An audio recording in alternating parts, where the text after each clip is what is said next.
So, we are back. Good morning everybody.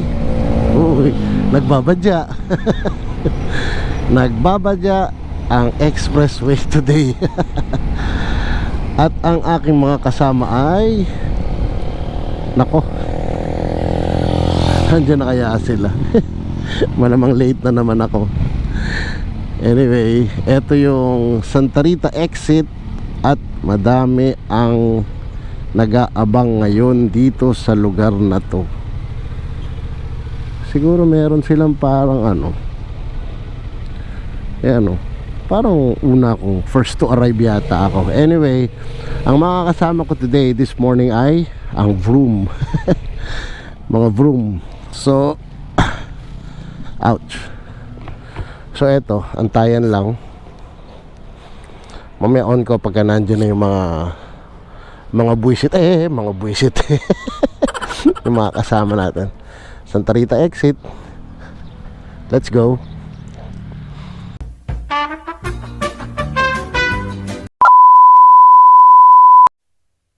Malinaw ba?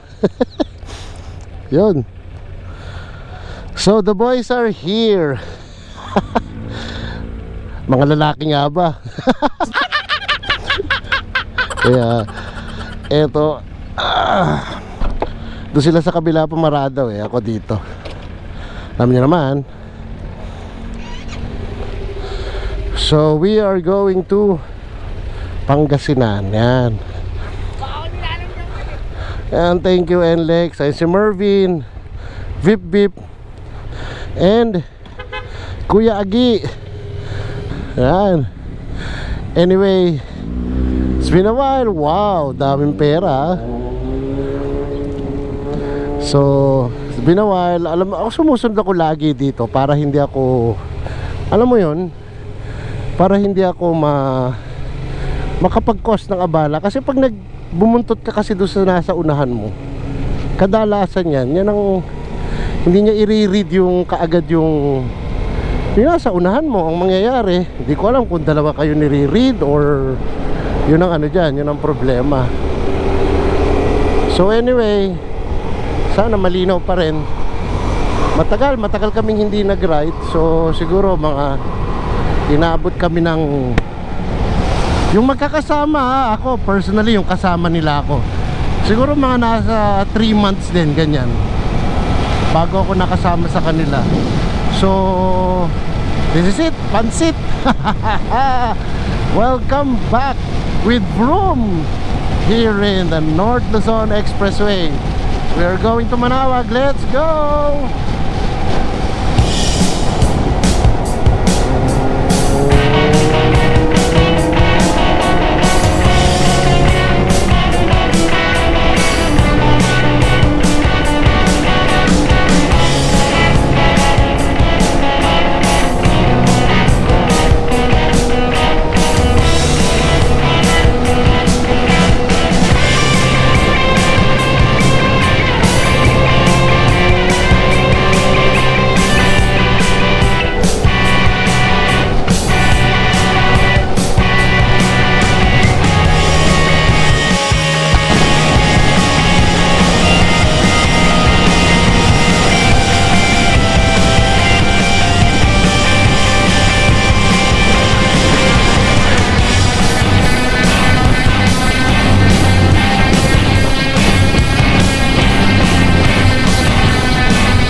Moments later. So, kalalagpas lang namin ng San Fernando exit. Hindi ko alam kung gaano kalinaw tong audio nito. Medyo fast paced din kasi yung takbuhan.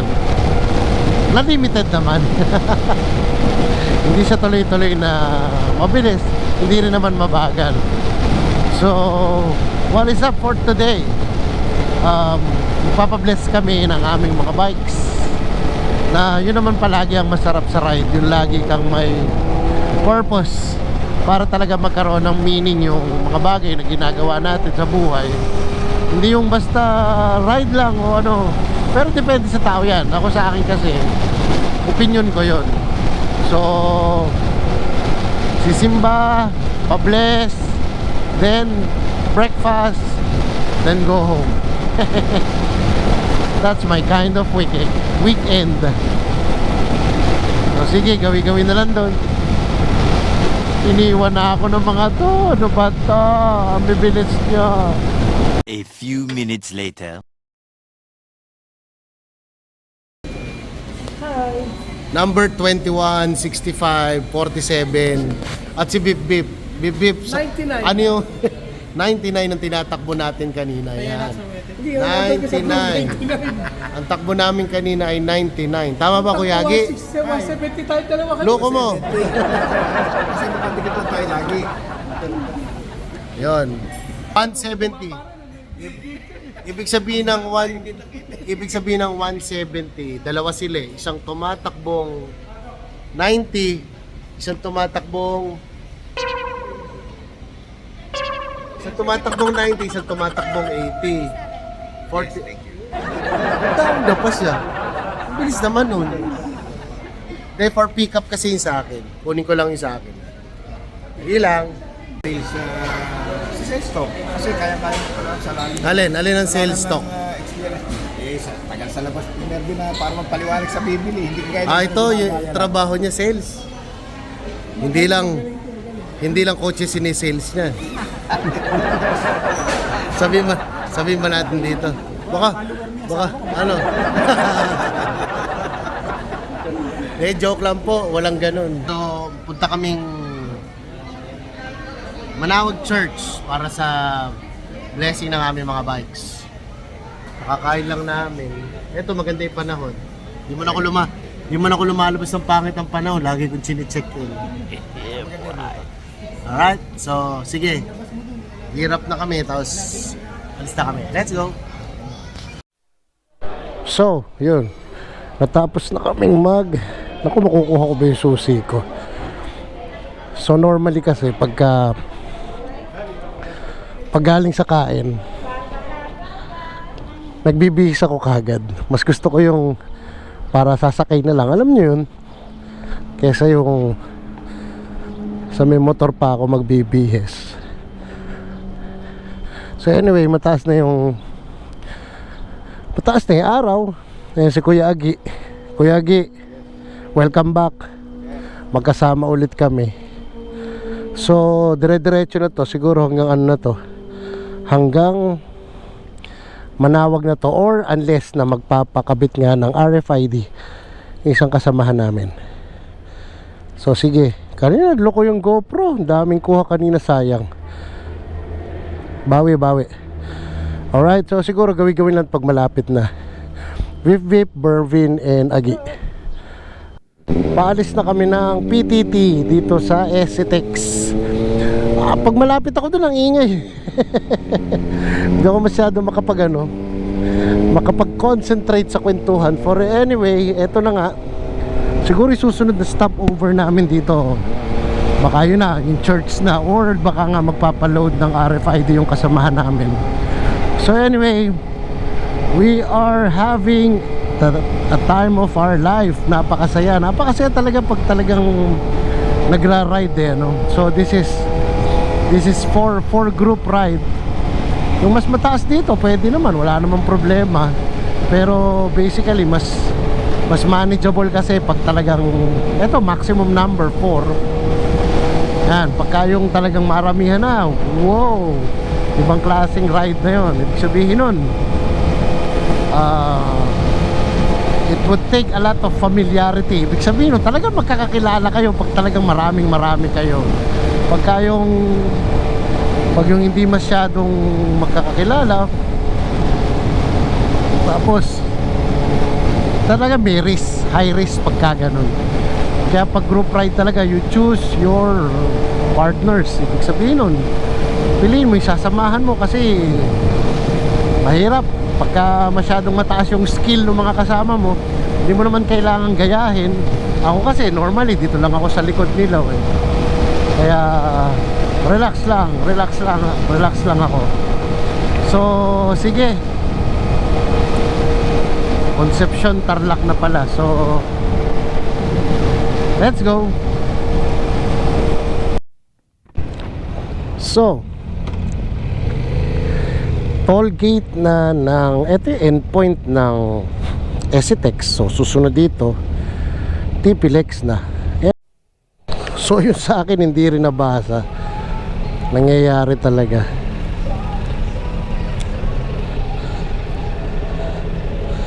Hingi ka lang na sorry talaga sa kasunod mo. Ganun talaga. Okay na sir ha? Okay na? Thank you. So yun. Nagtatawanan ko si Kuya Agi. Ako din pala. Ay nako. Welcome to TPLEX. Iniwan na ako ng mga buwisit. Hindi kasi magpapalagay siguro kasi ng RFID para sa auto sweep. Kaya nauna sila sa akin. Ay nako. Eto may humahataw pa.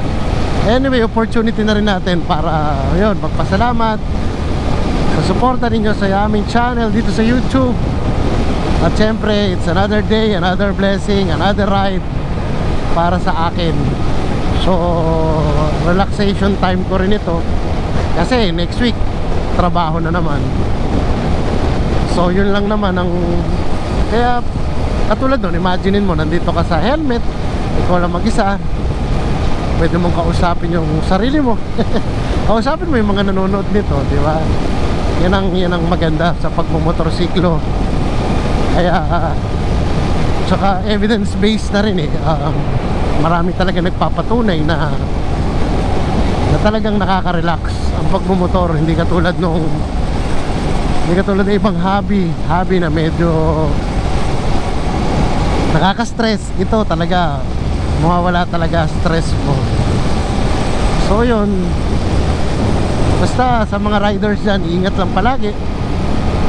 Siguraduhin nasa kondisyon ng sasakyan, yung motor I mean, nasa kondisyon yung inyong katawan.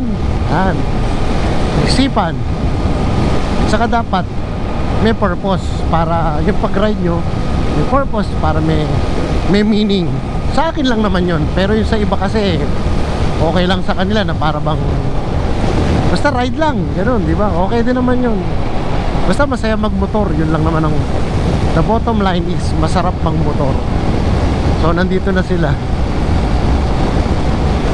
A few inches later. So ayun, ito yung dalawa. Hindi ni-read yung ano ko ha. Hindi ni-read yung auto sweep ko. Nagbumaba din ako. Nasa si Kuya Agi. Uy, boys, nasa si Kuya Agi.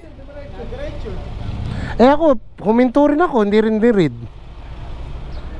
Ayan, sana mamaya pa uwi, basahin para mas okay. So, yun, nakargahan na rin yung kasamahan ko. Mabilis lang. Tapos si Kuya Agi, hindi namin malaman kung nasan. Dito lang naman yan, mag-aantay lang. So tama yung kutob ko na mag-load nga ng RFID mga kasamahan ko. Kaya relax lang ako.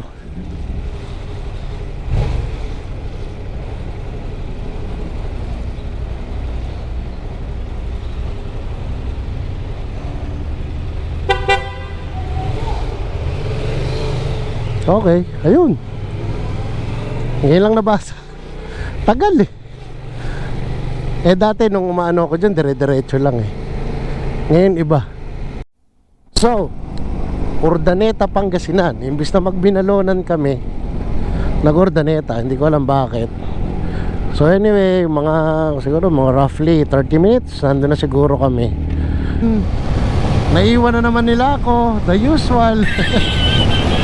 Pero dito lang naman yun kasi. hanapin na lang natin. Basta importante, alam namin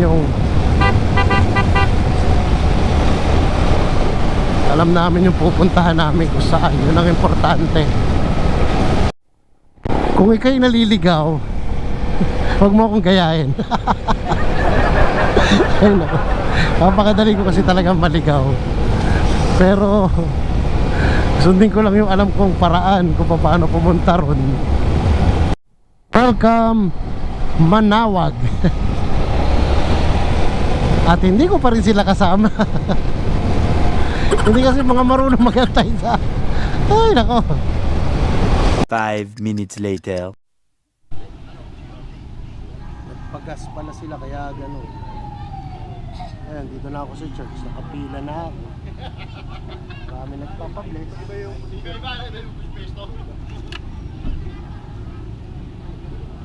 So after ng mass, blessing na ng mga motor. Daming mga sasakyan. Pasok muna ako.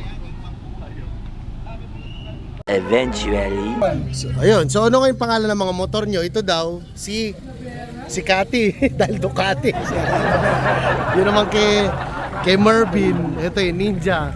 KRT. KRT, parang ganon. Special edition to 1000cc. Ninja 1000. Si Tommy daw. Tommy kasi Tommy yung... Ito si Bercy. Inalis na yung S. Tamad na tamad magpangalan. Inalis na yung S. Ayun.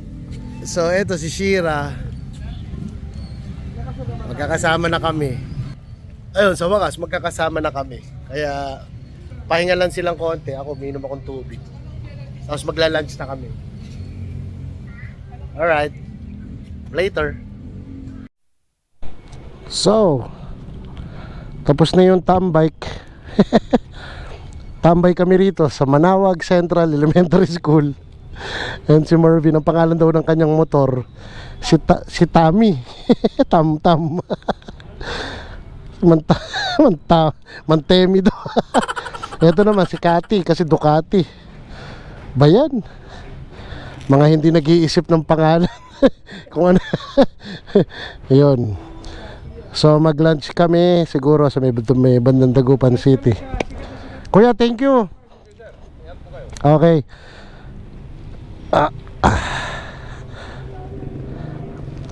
So siguro sa Matutina kami magla-lunch. Nakakain na kami nung araw ni Doc Jun dun.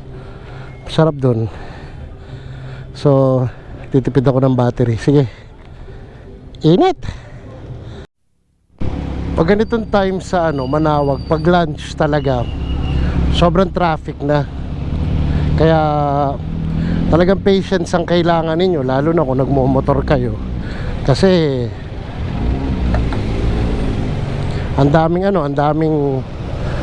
madami talaga nakaharang. So Matutina Restaurant, yun ang aming pupuntahan ngayon. Ay nako, nawala na naman ako. Ang bibilis kasi talaga nila. Pero nagkawalaan kami kanina ron sa sa one way. Hindi na ako makabalik. So again, Matutina kami magla-lunch today. Tapos siguro dito na ako magpapaalam kasi hahanapin ko pa yung Matutina. Well, this is our vlog for today. Our Manawag, Pangasinan blessing ng aming big bike at ang aming brunch. Yan, magkakasama kami ng Broom. Nandyan si Mervin, si Vip Vip, and Kuya Agi. At kung kayo nakaabot sa punto ng aking vlog, let's go! Ayan. At nakaabot kayo sa punto ng aking vlog na dito ay talaga mga solid kayo. Buong puso po ako nagpapasalamat sa inyo.